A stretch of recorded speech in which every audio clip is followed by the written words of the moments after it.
Арбаңыздар урматтуу көрүүчүлөр, эфирде мен Сейтек Качкынбай кайрадан силер менен улустар жана турмуш көрсөтүүсүн алып чыгып отурам.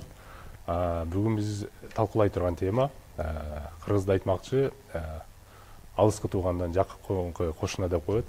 Ошо кошуналардын бири биздин чоң кошунабыз.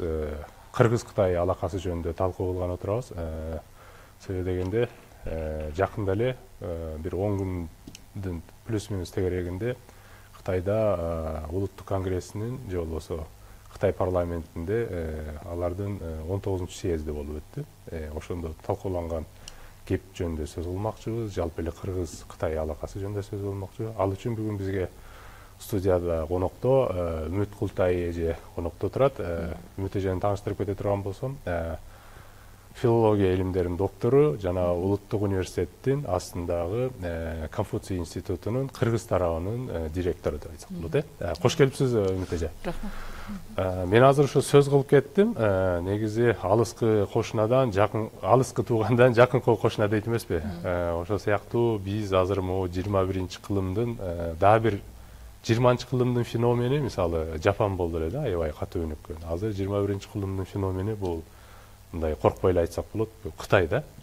Ошол Кытай менен биз кошуна экенбиз. Бул кошунаны тандай албайт экенбиз, ата-энени тандай албайт экенбиз. Бир туугандарды бул ошентип жаралат экен. Ошол сыяктуу биз алар менен кошунабыз. Ушул өнүгүп аткан Кытайдын ырыскысын менен биз дагы алар менен кандай алака түзүп, кантип өнүгүп кетсек жакшы болот эле деген негизи мындай чоң тема бардык эле кыргыз атуулдарын кызыктырса керек да. Эми сөз башынан болсун. Биринчи азыр сиз Улуттук университеттин астындагы Конфуций борборун жетектеп атасыз. Ушу сиздин Конфуций борбор жөнүндө бир аз кыска сөз кылып кетсеңиз, анан кийин негизи ушундай Конфуций борборлору дагы кайсы жерлерде бар жана анын миссиясы, максаты эмнеде? Эми бүгүн дүйнөдө буга чейин болуп келген. Немистерде Гёте институту, испандарда Сервантес институту деген дүйнөлүк ошо глобалдуу институт деп аталат булар. Андан кийин Кытайда ошо 2004-жылы биринчи Сеулда ачылган экен. Конфуций институту ачылды. Кызыгы, буга чейинки Гёте же болбосо Сервантес деген институттарга караганда кыска убакытта өтө кулаш жайып кетти Конфуций институту. Бүгүнкү күндө 125 өлкөдө Конфуций институту бар. Саны 600-гө жетти. Бул деген абдан чоң көрсөткүч. Демек, Конфуций институту бүгүн Кытайдын улуттук идеологиясынын бир күчтүү тармагы болуп эсептелинет. Мунун негизги миссиясы Кытай тилин жана маданиятын башка өлкөлөргө жайылтуу. Кыргызстанга биздин университетке 2009-жылы ачылган.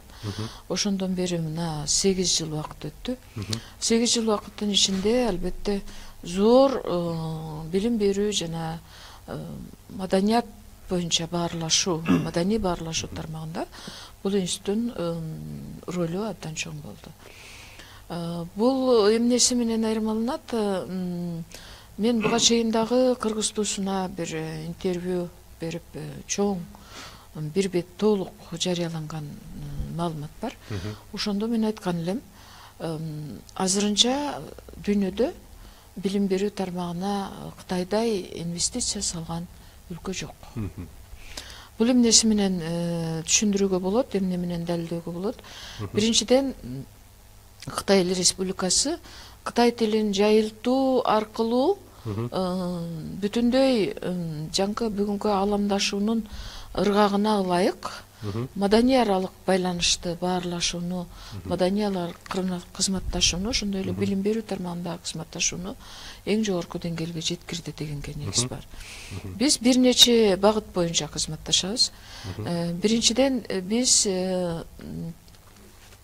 стипендияга же болбосо гранттык окуу деп коет. Кытай Республикасына студенттерди жиберебиз. Экинчиден, биз мугалимдер боюнча тажрыйба алмашабыз. Үчүнчүдөн, илимий багытта магистранттарды жана докторанттарды даярдайбыз. Андан башка төртүнчү дагы бир багытыбыз жетекчилер дагы Кытай жергесине барып, бул багытта дагы баарлашып турабыз.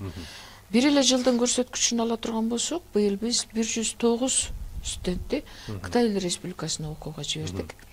Ал окууга барганда окуучулардын окуусу бекер. Башкача айтканда стипендиялык же болбосо гранттык окуу боюнча бюджеттик окуу деп коебуз биз. Андан кийин студенттер стипендия алышат, жатакана менен камсыз болушат. Бул биздин Кыргыз Республикасы үчүн өтө баалуу нерсе, анткени баягы биз эгемендүүлүккө ээ болгондон кийин ачыгын айтканда экономикабыз бир чоң секирик жасап өсүп кете алган жок. Ошондуктан бул студенттин стипендия менен камсыз болушу, жатакана менен камсыз болушу, окуусунун бекер болушу бул биздин мамлекеттеги жөнөкөй карапайым элди абдан кызыктырып өзүнө тартып алды да кыска мөөнөттө. Ошол эле учурда жөн эле каалагандын баардыгы Кытай жергесине барып билим ала албайт. Алардын өзүнүн койгон талаптары бар. Эң негизги талап бул тил билүү деңгээли. HSK өзүңүз билгендей, ошол деңгээлдерди бергенден кийин гана ал Кытай жергесине барып окууга мүмкүнчүлүк алат. Үчүнчү деңгээлди бергенден кийин жарым жылга бара алат студент. Төртүнчү деңгээлди бергенден кийин андан көп мөөнөткө же болбосо бакалаврга өтүүгө мүмкүнчүлүк алат. Бешинчи деңгээлди бергенден кийин алар магистратурага, алтынчы деңгээлди бергенден кийин докторантурага бара алат да. Мына ушундай деңгээлдин баягы квалификациялык сынактын коюлушу бул Кытай тили боюнча билимдин дагы сапатын камсыз кылып атат. Анткени ар бир студент азыр түшүнөт, бул жакта эч кандай коррупциянын элементи жок, тааныш билиш менен барууга мүмкүн эмес. Бир гана билим сапаты менен экзамендин жыйынтыгы менен гана бара алат. Жылдан жылга талап күчөп атат. Эгерде буга чейин биз баягы босого балды өткөндөн кийин эле 180 балл менен кете берсе, азыр 220 балдан төмөн болсо студент илеше албай калды. Демек мунун өзү дагы билим сапатына койгон негизги талап болуп эсептелинет. Ошол эле учурда биздин улуттук университет менен Шинжаңдагы ШИДА деп коесуңар го өзүңөр, педагогикалык университеттин ортосунда түздөн түз келишим түзүлгөн. Бир гана биз эле студенттер жибербестен алар дагы бизге студенттер жиберип турат. Алардын студенттери бул жерге келип орус тилин үйрөнүшөт, жана башка кесиптерге ээ болууну кааласа башка факультетке тапшырышат. Биз дагы алар сыяктуу эле жатакана менен камсыз кылабыз. Окуусу эгерде ошол атайын келишимдин негизинде келген болсо, анда окуусу дагы бекер. Демек, Конфуций институту бүгүнкү күндө бүтүндөй Кытай Эл Республикасынын мамлекеттик идеологиясынын ажырагыс бир бөлүгү болуп калды да. Бул бир эле биз эмес, жер шарынын 6 материгин толук бойдон камтыды. Эгерде салыштырмалуу ала турган болсок, бизде Конфуций институтунун саны көп дегенге негиз бар. Бизде бүгүнкү күндө азыр 4 Конфуций институту бар. Эгерде элдин жан санына эсептегенде бул башка мамлекеттерге салыштырганда албетте көп. Айталы Россияга, Россияда 150 миллион калк боло турган болсо, аларда деле ушу 4-5 эле Конфуций институту бар да. 6 миллион үчүн. Эми мунун негизги себеби биринчиден биздин жакын кошуна болгонубуз. Экинчиден биз башка мамлекетке да транзит болуп алабыз. Жибек жолунун боюнда жайгашкан мамлекет болгондуктан биз аркылуу Конфуций институтунан окуган студенттер башка мамлекетке да чыга алат. Жана Кыргызстанга келген студенттер дагы Россияга бара алат. Россиянын өзүндө окуу акысы абдан кымбат. Салыштырмалуу алганда бизде окуу акысы абдан төмөн. Демек, бизден арзан, мисалы, орус тил кесибине ээ болуп, башка дүйнөлүк масштабтагы кызматтарга Кытайдан келген бала, адис иштей алат. Бул Кытай Эл Республикасы үчүн түзүлгөн чоң мүмкүнчүлүк да. Анда кийинки суроого берейин. Азыр Конфуций институту деп айтып атканда көпчүлүгү бизден баары бул жөнүндө биле бербейт экен. Биринчи эле алардын оюна могу суроо келет экен да. Бул жерде конфуцийликтин канондорун окутабы, конфуцийликти үйрөтөбү деген суроо болот экен да, бул биринчиси. Анан экинчиси ошол эле учурда бул институтка кимдер кирип окуй алат, кандай талаптарыңыздар бар, канча жыл окуйт деген жөнүндө да бир аз кыскача айтып кетпейсизби?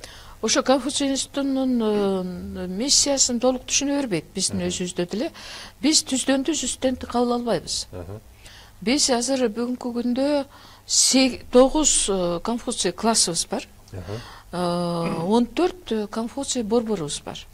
Демек, биздин улуттук университетте чыгыштануу факультети бар. Андан кийин Кыргыз-Кытай факультети бар. Ошолор менен түздөн түз байланышта иштейбиз. Бирок аны менен чектелбейбиз биз. Ысык көл университети менен иштейбиз, Нарын университети менен. Анан бул жерде орус славян университети бар, кыргыз орус славян университети бар, аны менен иштейбиз. Демек, биз иштей турган бир нече окуу жайынан бир координатор деп коет биздин тилде. Ошолордун башын коштуруучу, ошолордун ишин уюштуруучу ролду аткарат.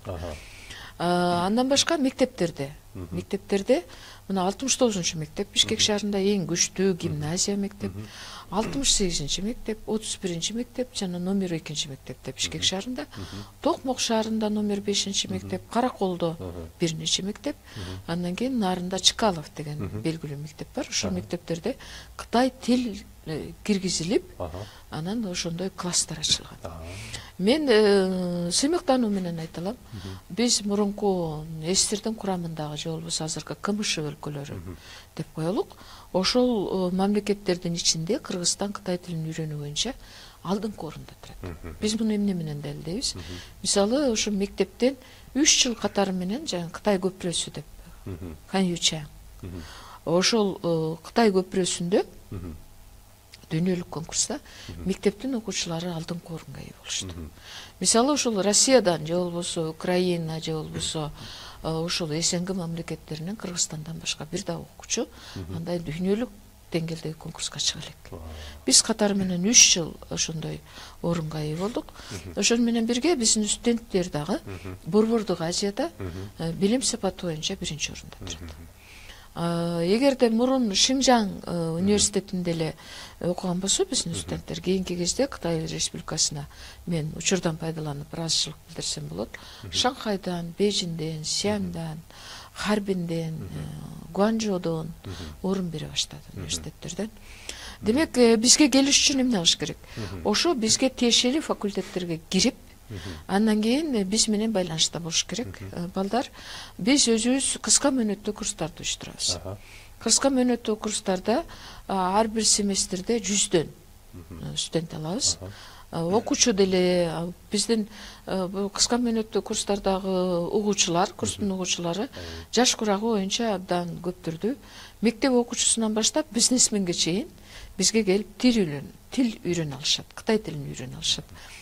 Ал тил үйрөтүүчүлөр ошол тилдин ээлери деп коебуз биз. Бул Кытай Республикасынан келген мугалимдер. Ошол тилдин Кытай тили эне тилин Кытай деп эсептеген. Кытай деп, эне тили Кытай тили болгон волонтерлор жана окутуучулар келет. Быйылкы окуу жылында 34 киши бар бизде. 35ден 45-50гө чейин жылга бизге мугалимдер келет. Бирок жылдан жылга биздин жергиликтүү мугалимдерди тарбиялоо маселесин коюп атат Кытай. Анткени өмүр бою эле бизге мугалим жибере албайт да. Анткени алардын айлык акысын Кытай Республикасы төлөйт. Бизге бекер сабак берет. Анан биздин окуучулар дагы биздин жергиликтүү мугалимдерди тандабай, Кытайдан келген мугалимдерди тандайт. Анткени канткен менен дагы алар тил ээлери да. Анткени жаңкы Кытай тилинин 4 тонда айтылышы ошо тил ээлерин талап кылат экен да. Натыйжада биз ошол Кытай Республикасынан келген мугалимдерди бир гана улуттук университетте кармабайбыз. Биз тиешелүү факультеттерге алып калабыз, тиешелүү сандагы мугалимдерди. Калгандарын жаңкы биздин 14 борборго жана 8-9 Конфуций класска жиберебиз. Ал жакта дагы ошо биздин мугалимдерге муктаж элчи.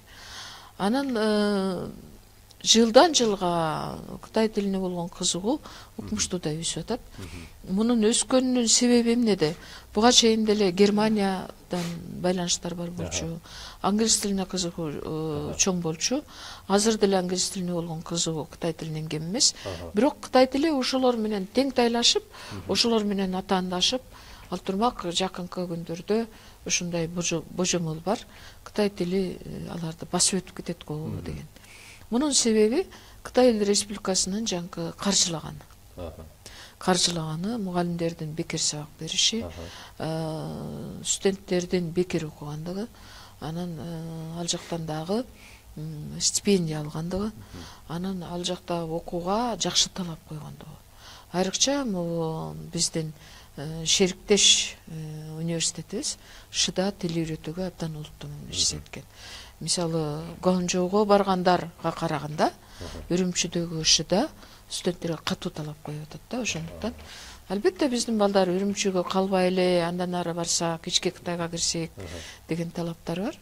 Бирок биз дайым айтабыз, биринчи тил үйрөнүү керек. Анын үчүн биринчи Үрүмчүдөн баштоо керек. Бизде канча да моундай стереотип бар эмеспи? Шинжаң деген илгери бул жаңы Шинжаң деген бул жаңы чек ара деп которулат эмеспи? Бул илгери деген артта калган аймак болчу да. Анан бардыгыбызда бирде бизде Гуанчжоу, Шэньчжэн же тияктан Шанхай дешет бардыгы элечи. Өнүккөн имидж бар да. Анан ошого биздики көбүнчө кыштакка барбай, мен тиги Борборуна бардым дегиси келип. Борборго барып, Борбордон окуп, анан жаштардын баары эле ошол азыркы цивилизациянын заманбап шаарга кызыгат да.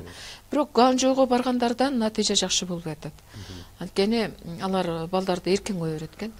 Эркен кое бергенден кийин албетте баягы кыргыздын өзүнүн табиятында жалкоолук бар. Жайлоодо малды жайып коюп жатып үйрөнгөн да, ал каныбызда бар да. Талап койбосо баягы компьютерге алаксып, башка нерселерге алаксып сабакты жакшы окуй албайт экен. Ал эми Шинжаң университетинде эгерде студент бир сабакты калтырса 100 юань алып коет стипендиясынан, 2 сабакты калтырса 200, 100 сабакты калтыргандан кийин стипендиянын баарын алып таштайт. Анан кийин ошого жок дегенде стипендия керек да, жашаш керек. Бул абдан жакшы, биз айтып атабыз, ошондой талап койгон жакшы бизге. Бизге сапаттуу билим алган жакшы. Ошондуктан биз келгенде мен ата-энелерге дагы түшүндүрүүгө аракет кылам. Ата-энелер деле түшүнбөй ошо Бейжиңге кетсе, Шанхайга кетсе, жок дегенде Шэньге кетсе дей беришет да. Мен айтам, силерге сапат керекпи? Же шаардын аты керекпи? Эгерде сапат керек болсо, дегенде бала тилди жакшылап үйрөнсүн. Андан кийин деле тандоо бар. Андан кийин мыкты болуп баратса, магистратурага кетсе болот, докторантурага кетсе болот.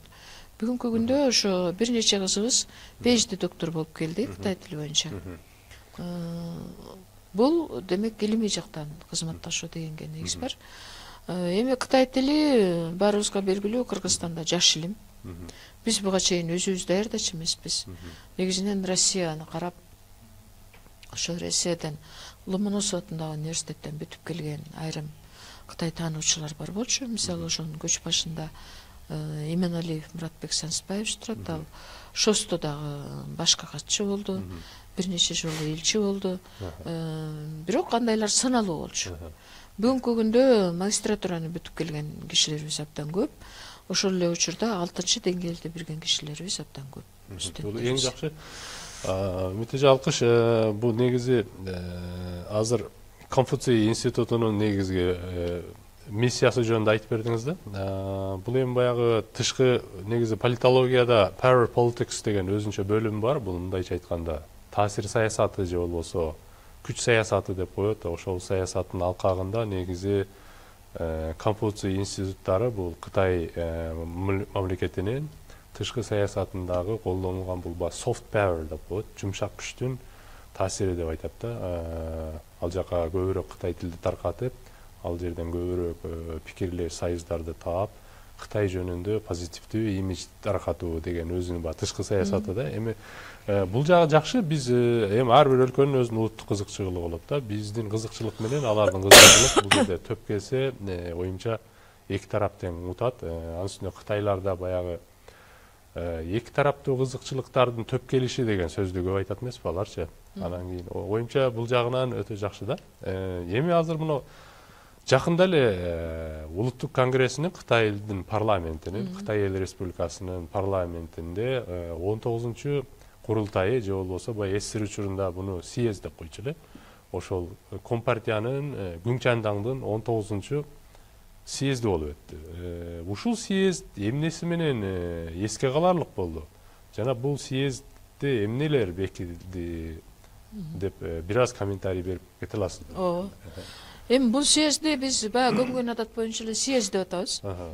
18-октябрдан 24-октябрга чейин мөөнөтү деле узак болду. Съезд деген мынчалык созулду. 2200 делегат катышыпты. 2200 ал турмак 3000 деп айтылган адегенде. Биринчиден мен таң калтырганы Сизипинди, силер Ши менен айтасыңар го, Ши Цзиньпин деп. Бизде Си Цзиньпинди деп коет. Си Цзиньпинди ошол Кытай Эл Республикасынын башчысын социализмдин теоретиги деген наам берип атат да. Саясаттануучулар. Бул деген оңой нерсе эмес го. Демек Карл Маркстан, Ленинден кийин, анан Мао Цзедундан кийин, андан кийин Си Цзиньпин социализмдин теоретиги деген. Бул өтө таасир этүүчү чоң нерсе, чоң окуя. Эгерде чын эле ошондой болсо, ошого мындан кийинки Кытай Эл Республикасынын өнүгүүсү татыктуу болсо, бул дүйнөлүк масштабтагы гана эмес, адамзаттын тарыхындагы чоң маселе деп айтууга негиз бар. Анткени социализмдин теоретиги, ошонун негиздөөчүсү деген наам, бул өтө чоң наам. Ошол эле учурда эмне эмгектери менен ошондой баа берилип атат. Бул Си Цзиньпин эми чындыгында биз деле ойлонуп таң калабыз. Бул өзү феномен да. Феномен деген ушунда социализмди бул ааламда көп мамлекет чанды, таанды, андан баш тартты. Анын ичинде биз да барбыз. Социализм бул анчалык эле элдин кызыкчылыгын коргогон коомдук система эмес деген көз караш бар болчу да. А бирок Кытайдын экономикасы, Кытайдын мамлекеттик түзүлүшү, Кытайдын жалпы эле мамлекеттик өнүгүүсү бул көз карашты туура эмес экендигин далилдебесе дагы, бул көз карашка тең тайлаша турган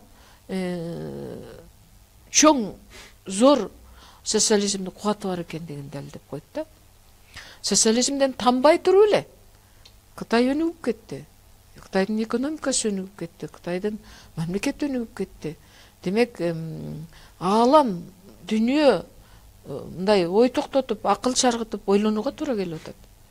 Азыр ошол феномендин жандырмагы, ачкычтары эмнеде болуп атат? Кытайдын илгери билесиз да, улуттук экономикасынын структурасында негизги ролду айыл чарба ээлечү да.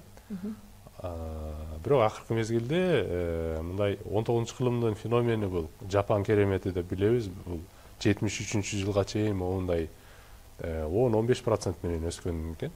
Азыр Кытайдагы башында чындап эле 15%ке чейин өсчү, бирок акыркы мезгилде 7%-тын теңирегинде өсүп баратат да. Ошонун феномендин ачкычы эмнеде деп айтачак? Мунун ачкычы жаңы заманбап технологияны өздөштүрүп жиберди го.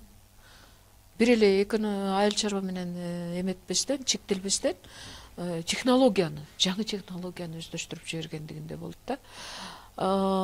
Ошол эле учурда Си Цзиньпин айтып атат, бул социализмди өнүктүрүүнүн Кытай өзгөчөлүгүнүн жаңы доору деп. Бул экинчи феномен да. Кытай өзгөчөлүгүнүн жаңы доору деген эмне? Мына ушул көз караштан алып караганда, могу адамзаттын өнүгүү деңгээлиндеги темптин кан тамырын кармап калды го Кытай. Деги эле дүйнөлөшүүнүн кан тамырын кармап калды го. Ошол кандай багытта өнүккөндө биз баягы дүйнөлөшүү менен шайкеш келип, ошол эле учурда улуттук иденттүүлүктү, улуттук өзгөчөлүктү сактап калуу керек деген маселени, глобализация менен локализациянын айкашын. Локализация бул глобализацияга айтылган каяша. Локализация бул жеке улуттун кызыкчылыгын, жеке улуттун өзгөчөлүгүн коргой турган нерсе. А глобализация бул адамды жалпылаштыруу. Жекелик менен жалпылыктын ортосундагы жаңы философиялык байланышты, философиялык карама-каршылык менен алардын ортосундагы ынтымакты кармай билгендигинде го деп ойлоп атам да.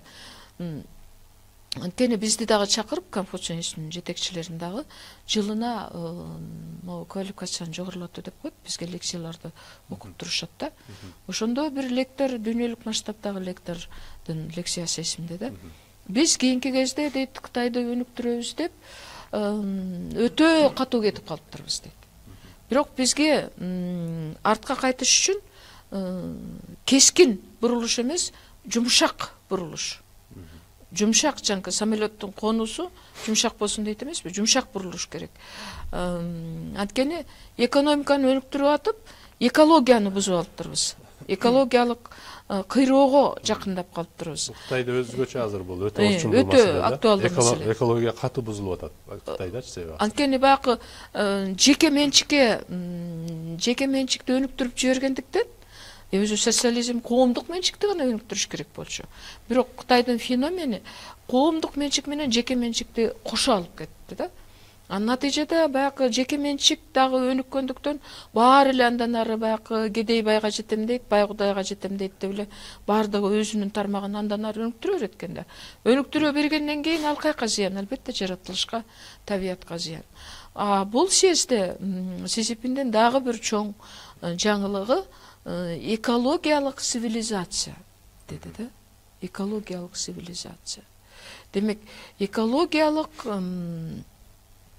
табиятты коргоонун жаңы концепциясын иштеп чыгуу маселесин койду. Демек, бул дагы чоң маселе. Анан дагы мени таң калтырганы, бул өзүнүн идеяларын уставка киргизди да. Мындай нерсе элинден кийинкисин мен билбейт экенмин. Мао Цзэдундун убагында биз жабык болчу. Бул жөнүндө мындай айтып атат эже. Азыр мен жакында америкалык Кытай таануучулар менен, анан Кытайдын өзүнүн Кытай таануучулары менен, эксперттер менен бейформалдуу жолугушууларда сүйлөштүм. Негизи Си Цзиньпиндин бул өзгөчөлүгү, бул да өзгөчө байкалды деп атат да 19-курултайда.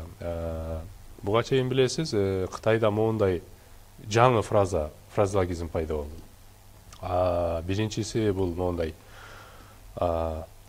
Мао Цзэдун жан чилай дейт да. Дэн Сяопин фу чилай дейт. Анан кийин бул үчүнчүсү Си Цзиньпин чаң чилай дейт. Мындайча чечмелей турган болсок, Маодун орунда Кытай путуна турду деп айтат. Дэн Сяопиндин орунда Кытайлар байыды деп атат. Ал эми Си Цзиньпиндин орунда Кытайлар күчтөндү деп айтып атат да. Бул деген нерсе сиз өзүңүз азыр айтып кеттиңиз, уставында долбооруна, жобосуна Күңчандаңдын Компартиянын уставына Си Цзиньпиндин идеялар жаңыдоор деген сиз айтып кеткен баягы идея программасы бул уставка кирди да. Бул тарыхта айтсак Мао Цзэдундуку кириптир, анан Дэн Сяопиндики кириптир. Буга чейин мисалы Жаң Земи, Ли Кечаңдардыкы кирген жок да. Ушунуку кирип атат. Анан ошого дагы булар Кытайдын илимпоздору эмнеге мындай болду деп Американын илимпоздору суроо берип атат да. Эмне үчүн бул феномендин ачкычы дегенде, негизи көпчүлүк эле Си Цзиньпиндин өзүнүн лидерлик сапаты күчтүү экен деп баа берип атат да. Мисалы булар деле Компартияда СССР учурундагыдай бир лидердин негизи кадрлары болот экен да, сүймөнчүк. Анан алар бирден политбюрого азаздан таптап даярдап келет экен да. Бул болсо өзү айыл өкмөттөн баштап монтип уезддерге, баягындай аймактарга губернатор, аким болуп келип, анан өзү ушу политбюрого кийин кошулуп алыптыр да. Бул деген өзүнүн киндигин өзү кесип келиптир дегендей сөз болуп атат да. Анан дагы бир эки нерсени эске алып атсак, биринчиси бул баягы Ли Чаншу деген өзүнүн эң жакын санаалашын бул азыр спикер кылып коялы. Жаңы баягы Компартиянын азыр саясий бюрого кирип атат. Бул спикер болду. Бул мындайча айтканда парламентинин, Кытайдын улуттук конгрессинин чоңу болду да. Анан дагы бирөөсү коррупцияга каршы комитеттин башчысы болуп атат. Дагы бир немесичи. Бул деген нерсе эки чоң күчтү алып, анан керек болсо Си Цзиньпинди кийинки дагы 5 жылдан кийин 3-чү мөөнөткө калтырып коюшу дагы мүмкүн деген сөздөр пайда болуп атат да. Кытайдын жаңы азыркы конституциясына ылайык бир киши эки эле жолу шайланып экен да. Азыр сиз да кандай сөздөрдү угуп атасыз? Менин оюмча, мен Си Цзиньпиндин дагы бир ушунчалык масштабтуу ой жүгүртүүсүнүн себеби мында деп ойлоп атам да. Ал өзү Шаменде көп жыл туруп, Шаменде иштеген турбайбы? Шамен деген дүйнөнүн киндиги сыяктуу Европанын дагы, батыштын дагы, чыгыштын дагы цивилизациясы мындай синтездеген аймак экен да. Биз бир нече жолу бардык. Мына ушул нерсе дагы анын көз карашына сөзсүз түрдө таасирин тийгизген. Анан мунун идеяларынын уставка киргендиги бул чоң тарыхтагы чоң окуя. Бирок менин өзүмдүн жеке көз карашымда Си Цзиньпин 3-чү мөөнөткө калбай эле койгону туура болот эле да.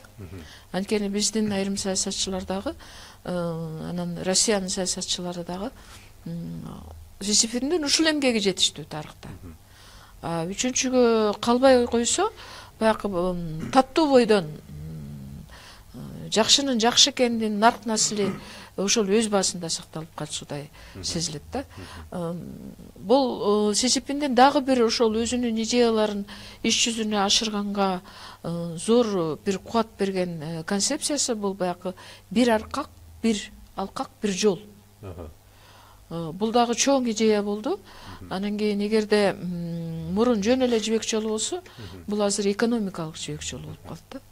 Экономикалык жибек жолу болгондон кийин сөзсүз түрдө бул дүйнөлүк масштабта башка мамлекеттер менен болгон кызматташууну абдан бекемдеди бул идея. Мына ушул концепция да оңой эмес болчу. Бул концепция да тарыхта кала турган чоң концепция. Биздин Конфуций институтундагы ошол концепциянын бир бөлүгү болуп эсептелинет. Же болбосо ошол концепциянын бир кан тамыры десек болот да. Демек бул съезд дагы мени таң калтырганы 2021 жылы Кытай Коммунисттик партиясынын 100 жылдыгына атайын план кабыл алынды. Анан 2049 жылга Кытай Республикасынын 100 жылдыгына карата өзүнчө пландар кабыл алынды. Демек бул мамлекеттин стратегиялык кийинки алыска ой жүгүрттү да, өтө алыска ой жүгүрттү. Демек бул мындай пландар, мындай стратегиялык багыттар дүйнөлүк масштабта көп мамлекеттерге үлгү жана жол көрсөтүүчү бир шамчырактай болуп турат азырынча. Үмүт эже, азыр ошо мен кайрылып азыркы бир темага кайра кайтайын. Негизи буга чейин 80-чи жылдарга чейин өзгөчө Дeng Xiaoping жетекчи Компартиянын биринчи катчысы болуп, Кытайдын азыркы сөз менен айтканда президенти болгонго чейин негизи Кытай агрардык мамлекет болуп кеткен да.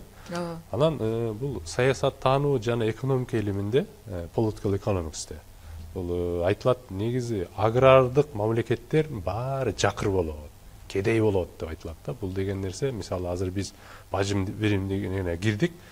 Азыр айтылып атат, эми дыйкандар жыргайт деп атат да.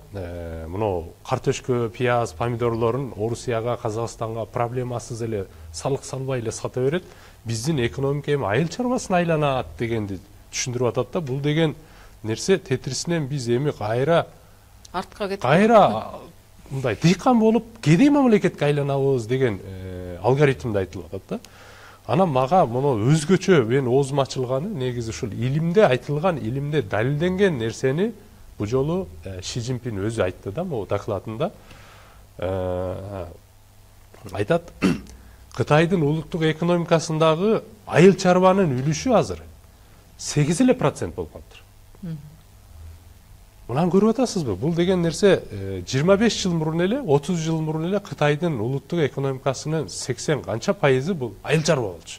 Ошон үчүн Кытай жакыр, кедей мамлекет болчу. Бүгүн Кытайдын улуттук экономикасындагы айыл чарбанын үлүшү 8% болуп атат да. Бул деген нерсе булар айыл чарбаны унутуп эбагы. Азыр булар индустриянын, жаңы инновациянын, жаңы технологиянын дооруна келип, анан өзү да бир сүйлөгөнү өтө маанилүү болду. Азыр Кытайлардын 1 жылдык кирешеси баягы GDP per capita деп коет. Муну мындайча айтканда ичкидин продукция адам башына бөлгөндө азыр $9,500 түшкөн экен да. Бул деген нерсе Казакстандан да жогорураак болуп атат да. Анан Си Цзиньпин буну 5 жылдан кийин ушуну $12,000 чейин жеткиремин деп өзү амбициялуу, аябай чоң тапшырманы койду да. Өтө чоң тапшырма койду. Бул деген нерсе ойлоңуз, эми мына 2,5%ке мына 5 жылда көбөйүш керек да. Бул 1,5 миллиард калкы бар киши ошончо кирешеге көбөйүш керек. Анан көбү скептик болуп кантип мүмкүн эмес абы деп атат. Анан бул дагы эле мен оозумду ачырып сүйлөгөнү, бул дагы эле ошол дүйнөлүк экономика, саясат жана экономика илиминде айтылган теорияларга төп келе турган сөздү айтып атат. Бул кайра эле айтып атат. Биз азыр ал үчүн ар бир Кытайга жаңы бизнес баштап кеткенге мүмкүнчүлүк беришибиз керек деп атат. Бул эмне жөнүндө кеп болуп атат? Бул деген нерсе чакан жана орто бизнеске басым кылам дегенди түшүндүрүп атат да. Булчу эми өзү ал чакан жана орто бизнес деп айткан жок, бирок мен ар бир атуулга жаңыдан иш баштап кеткенге, өзүнүн бизнесин баштап кеткенге мүмкүнчүлүк түзгөнгө шарт түзөм деп айтып атат. Бул нерсе өтө маанилүү. Мисалы ошол эле кошуна Жапондун экономикасын алсак, бүгүн улуттук экономикасынын 98,5% бул 99 да дээрлик пайызы бул чакан жана орто бизнестен туруп атат да. Биз ойлогон баягы илгерки Sony, Toyota, Honda, Mitsubishi'лер булар азыр улуттук экономиканын структурасында үлүшү 1,5% түзүп атат. Калганы бүт эле ошо мына майда жана чакан иштер экен. Анан дагы мени таң калтырганы Ши Цзиньпинди Кытайдын азыр илгери Кытай өзү дүйнөлүк баалуулуктарга 4 нерсе ачып калтырып кетти эле. Биринчи биз айтабыз баягы порохду айтабыз, кагазды айтабыз, дагы эмне деп 4 нерсе болсо, Кытай акыркы мезгилде дагы жаңы 4 нерсесин ачылышын дүйнөлүк экономикага жарыя салды да. Биз мына 4-өнү бүгүнкү дүйнөлүк адам баласынын өсүшүнө салымыбызды коштук деп атат да. Мисалы бирөө космосту ойлоп тапкан сыяктуу, булар азыр айтып атат, баягы биз азыр эл сом деп колдонуп жүрөбүз го. Кытайлар айтып атат, негизинен биз ушул форманы телефондон алып эле баардык нерсени төлөй берген ыкманы мына биз киргиздик деп булар мактанып атышат бүгүнчү. Бүгүн биз аны эл сом деп колдонуп атпайбызбы?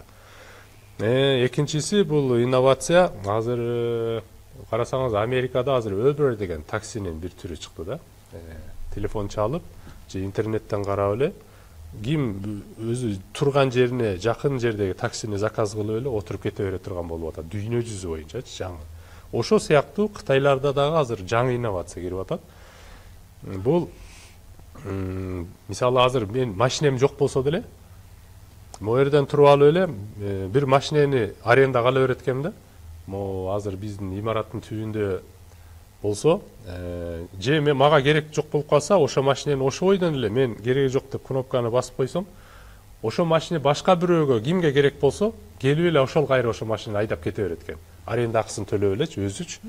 Бул жаңы кызматтын түрү болуп атат да, дүйнө жүзүндө болбогон нерсе. Эми бул деген нерсе бул инновацияга басым коюп атканы да. Келечекте монтип бир жерге барып арендага туруп, мен сенин машинеңди алат элем эле дебейди эле, эртең менен туруп эле компьютерин ачса, ушу үйүнө жакын 5-6 жерде мындай машина турган болсо белгиси, ошонун бирөөнү резерв кылып эле саатын мынча мүнөттө барам деп эле алып айдап кете берет экен. Ал аутсага барып коюп койсо, кайра эле аутсада резервтердин списогуна кирет экен кайра эле. Аутсадан бирөө чыгып кетип аткан болсо, бир жака машина керек болсо, кайра эле ал ошону эле минип алып, кайра башка жака минип кете берет экен да.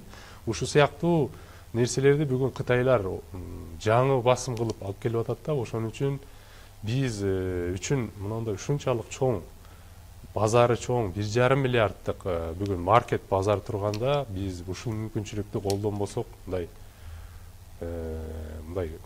ысырапкорчулук болбойбу дегеним да биздинчи.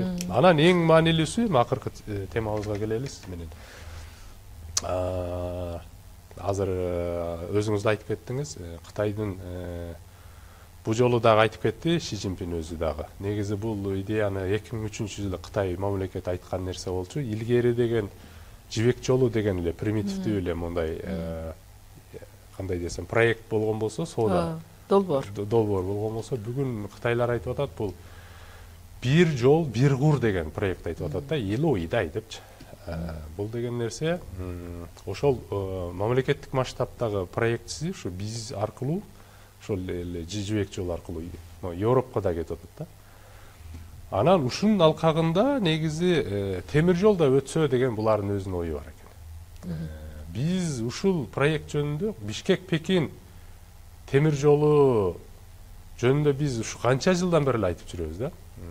Бизге ушул жол керекпи? Кантип ойлойсуз? Бишкекке? Эми ушул жолго байланыштуу кыргыздардын өзүнүн айта турган болсок, карама каршылыктуу көз караш бар. Мындан мурун дагы Азаттык радиосунда мен бир дебатка чыккам. Кытай кырашабы деген бири болчу.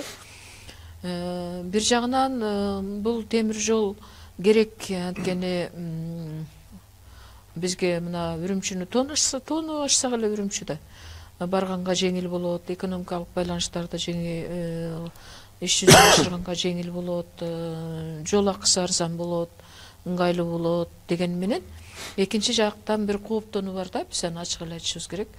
Ошол темир жолду пайдаланып кандайдыр бир чаң тополоң тартипсиз көрүнүштөр болуп кетпейби дегенчи.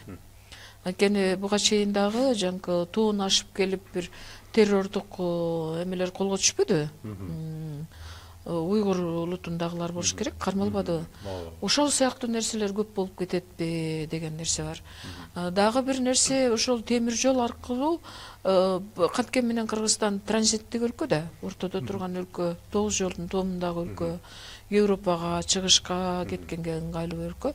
Наркотика, баңги заттар ошо темир жол аркылуу дагы андан ары жайылып кетпейби деген кооптонуу бар. Буну ким кооптонуп атат? Буну биздикилер кооптонуп атабы же Кытай тарап кооптонуп атабы? Биздикилер кооптонуп атат. Ал турмак ошол дебатта кескин ойлор айтылганда. Эки аргумент экен да, бирөө Кытайдан терроризм кирет деп атат уйгурлар аркылуу, анан экинчиден экспансия болуп кетпейби деген нерсе. Үчүнчүсү бул Кытайлар бизди каптап кетет деген. Каптап кетет деген кооптонуу бар да. Анткени баягы чек аралар талапка ылайык топтолуп, ошо Кытай күчүнө кирген сыяктуу кыргыздар дагы күчүнө киргенге убакыт керек деген дагы көз караш бар. Эми бул көз караш, бул идея. Бирок негизгиси ошону иш жүзүнө ашырып жибергенге экономикалык мүмкүнчүлүк деле азыр жетишсиз болуп тургандай сезилет. Кимдин? Биздинби? Биздин. Анткени бизде дагы тиешелүү баягы өзүнүн кошо турган салымын кошуш керек да. Мун үчүн көп тармактарды калыбына келтириш керек. Көп тармактар, мисалы, чек ара кызматы. Чек ара кызматын күчтөндүрүү зарыл. Чындыгында документсиз келген, Кытай тараптан келген кишилер деле көп кармалып атат азыр. Мына ошондой бир башаламандык болуп кетпейби деген суроо туруп атат да. Бул күнөөнүн баарын ошо темир жолдун өзүнөн көргөн атабыз, биз анда. Ошону чек ара кызматы ошол террористтерди киргизбей тосуп кала алган мүмкүнчүлүгүнө байланыштуубу же бул ошо темир жолдун бар жогунан болуп калат деген? Мен ошо дебатка таймашууга чыкканда мен Кытай Эл Республикасынын кызыкчылыгын коргодум. Албетте мен өзүмдүн ата мекенимди сатпайм мен. Бирок бул Кытайдын такыр биз менен байланышууга кереги жок деген көз карашка каршы Кытай Эл Республикасы менен Кыргыз Эл Республикасынын ортосундагы байланыш үчүн темир жол керек деген көз карашты кармандым мен.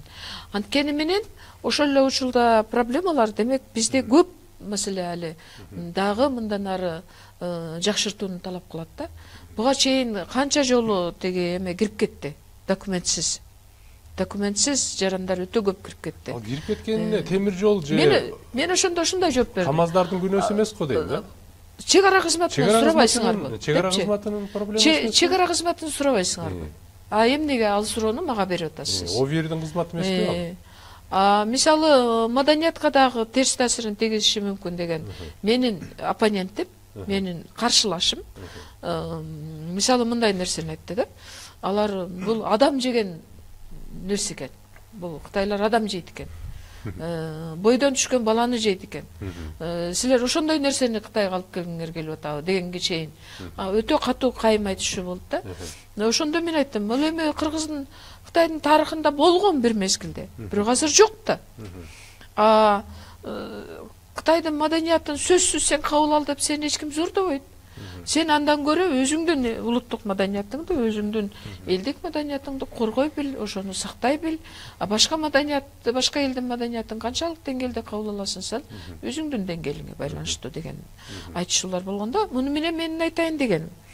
чек ара темир жол аркылуу кызматташууну өзүнүн ордуна коюш үчүн бизде көп кызматтарды талапка ылайык баягы өз ордуна коюшубуз керек болуп турат да.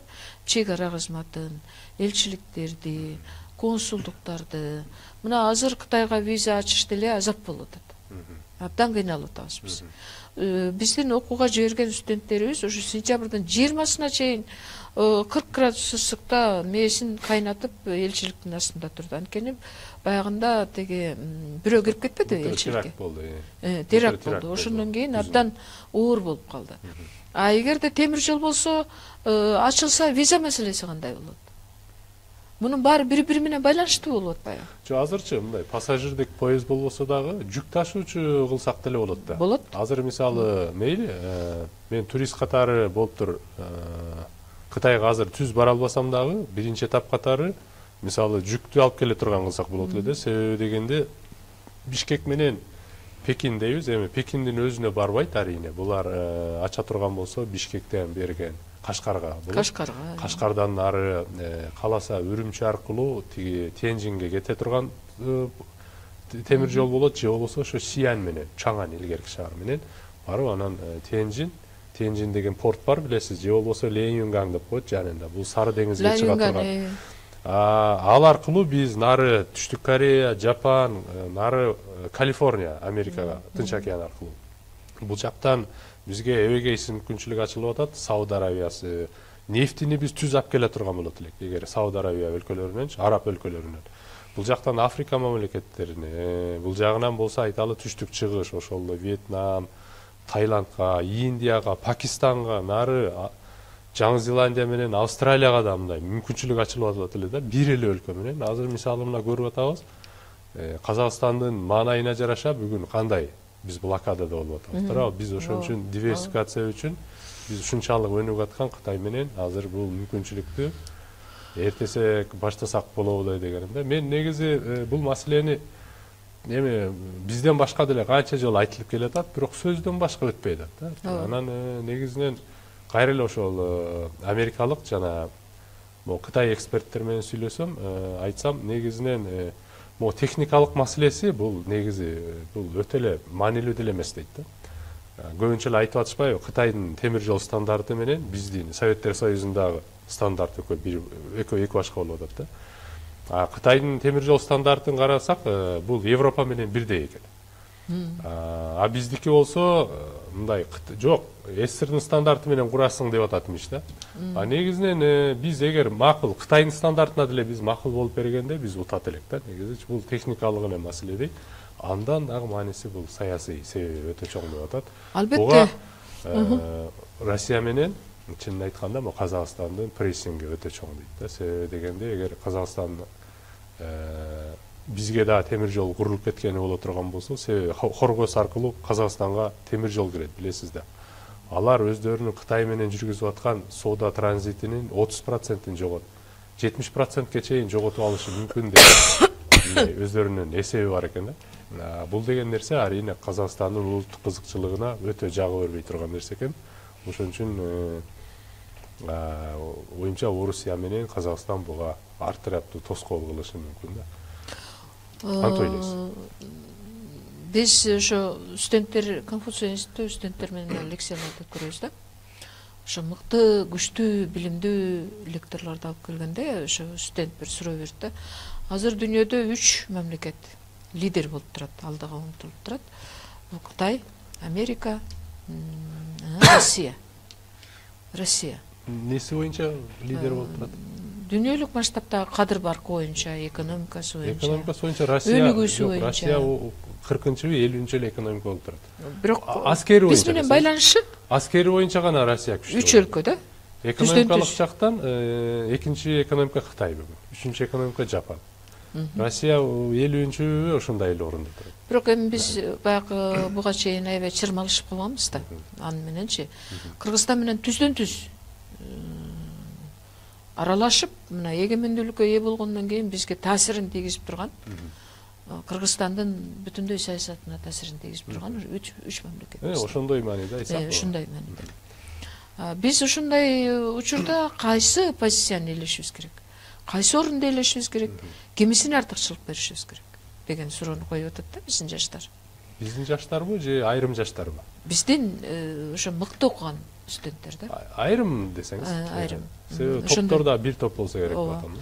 Эл аралык мамилелер факультети бар бизде, атайын саясаттануучулар, анан дипломаттар. Мына ушундай суроо берди да. Бергенде жооп ушундай болду. Биз азыр биринчи кезекте негизги ориентирди, негизги басымды Кытайга коюшубуз керек. Эмне үчүн? Биринчиден биз өтө жакынбыз. Экинчиден биздин азыркы эгемендүүлүк мезгилиндеги ишканаларды, чакан ишканаларды алсак деле, биринчи орунда Кытай турат. Кытай менен биргелешкен ишканалар биринчи орунда турат. Үчүнчүдөн биздин деги эле жашоо образыбыз ортодон канча жыл бөлүнүп калганы менен чыгыш элдерине жакын деген ой айтылды да. Демек, ушул көз караштан алып караганда биз үчүн темир жол абдан зарыл. Абдан зарыл. Бирок дагы эле айтарыбыз, биринчиден мамлекеттик ишмерлер буга түздөн түз таасирин тийгизет. Экинчиден буга бир чечкиндүү саясий эрк жана кадамдар керек.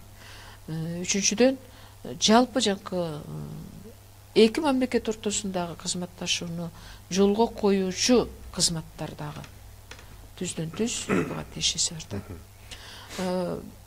Эгерде 2000-жылдары бул кандайдыр бир кыялдагы максат болчу да. Кытай Кыргыз темир жолу.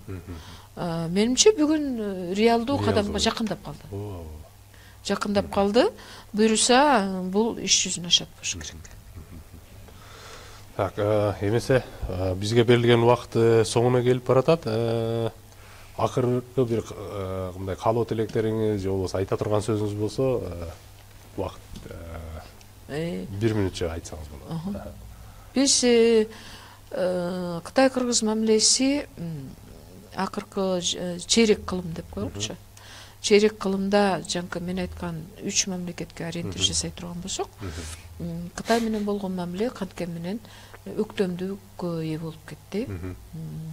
Мунун табигый жанкындай объективдүү себептери бар да. Бизди Кытай Республикасы менен байланыштыргандагы бир нерсе, биздин этникалык кыргыздардын чоң тобу Кытайда. Бул дагы чоң себеп, чоң көпүрө. Мындан ары Кытай-Кыргыз мамилесинин бекемделип, өсүп, өнүгүп кетишине чоң таасирин тийгизүүчү фактор.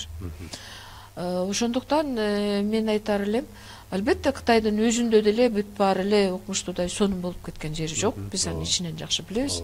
Ар бир мамлекеттин өзүнүн көйгөйү бар, өзүнүн баягы маселелери бар, чечүүгө тийиш болгон. Ошол эле учурда Кытай-Кыргыз мамилесинде Кыргыз тараптагы Кытай менен тең ата болуп саясат жүргүзүүгө мүмкүнчүлүгү бар. Биз Кытай Республикасына дагы көп пайдалуу нерселерди бере турган Кыргыз Республикасынын мүмкүнчүлүгү бар. Бүгүнкү күндө Конфуций институту бир гана Кытайдын идеологиясын таратып, Кытайдын гана ырын ырдап, Кытайдын гана бейин белебейт. Биз Кытайдан келген өзүбүздүн мекендештерге, өзүбүздүн боордошторго, Кытайдан келген ханзу досторго дагы Кыргыз элинин маданиятын, Кыргыз элинин руханий дөөлөттөрүн үйрөтүп, тааныштырып атабыз. Демек, биздин маданий байланыш мындан ары талапка ылайык, максатка ылайык өнүгүүгө толук мүмкүнчүлүк бар. Жана биз бул кызматта бирге болууга тийишпиз. Ошондуктан мен бул кызматташууга ийгилик каалайм. Үмүт эже, чоң алкыш. Эмесе мен жыйынтыкта сөз айта турган болсом, бизге азыр өзүңүз билгендей жаңы президент болдук. Кытайда дагы азыр мына 19-чу булардын съезди болуп бүтүп, дагы 5 жылга план коюшпады. Анын сыңарындай бизде да жаңы эле президентти шайлап алдык. Бизде дагы 6 жылда жаңы президент менен жаңы доор күтүп отурат да. Ошого мен дагы ошо негизи жаңы президентке каалоо айтат элем. Көбүнчө сунуш, кеңеш да катары айтып жүрөбүз да. Бул сиздин 6 жылдык дооруңузда мындан ары биздин тышкы саясатта Кытай менен болгон мамилени өзгөчө кароо, бул сиздин программаңыздын мындай ажырагыс бир аспекти болуш керек деп мындай көбүрөөк айтат элек да. Себеби дегенде биз жогоруда айтып кеткендей, Кыргыз Кытай ортосундагы Бишкек-Пекин темир жолу Кытайлардан дагы биринчи кезекте кыргыздарга көбүрөөк керек. Себеби бизди ал изоляциядан алып чыгып, Тынч океанга алып чыгып, биздин улуттук экономиканы диверсификациялаганга, мындан дагы WTO дүйнөлүк соода уюму менен алкагында дагы башка андан да чоң оюнчулар менен соода кылганга бизге мындай чоң мүмкүнчүлүк өбөлгө түзүп канал болуп берип атат да. Ошон үчүн өзгөчө Бишкек-Пекин темир жолун азыркы жаңы шайланган биздин Жээнбеков президент мырзага айтып кетет элек да, ушуга көбүрөөк көңүл буруңуз. Эмдиги 6 жылда жок эле дегенде көчмөндөр оюнун өткөрө турган болсок бизге ошого конок катары көбүнчө ушул темир жолдун башталышына чечим кабыл ала турган таасирдүү Кытайдын саясатчыларын, акторлорун көбүрөөк конокко чакырып, ошолор менен көбүрөөк чай ичишип, ошолор менен көбүрөөк колтукташып, кучакташып, ошолорго жолду баштап ийгенге таасир эте тургандай мындай дипломатиялык дагы өзүбүздүн рычагды колдонсок жакшы болот эле деп ойлойм да. Эмесе урматтуу көрүүчүлөр, биздин кезектеги улустөр жана турмуш көрсөтүүбүз соңуна келип отурат. Бүгүн бизде конокто болсо Үмүт Култай эже болду. Ал филология илимдеринин доктору жана Улуттук университеттин астындагы Конфуций борборунун Кытай Кыргыз Конфуций борборунун Кыргыз тарабынын директору болду. Бүгүн сиз атайын убакыт бөлүп бизге келип бергениңизге чоң алкыш айтабыз. Эмесе кайрадан көрүшкөнчө кайыр кош, жакшы туруңуздар.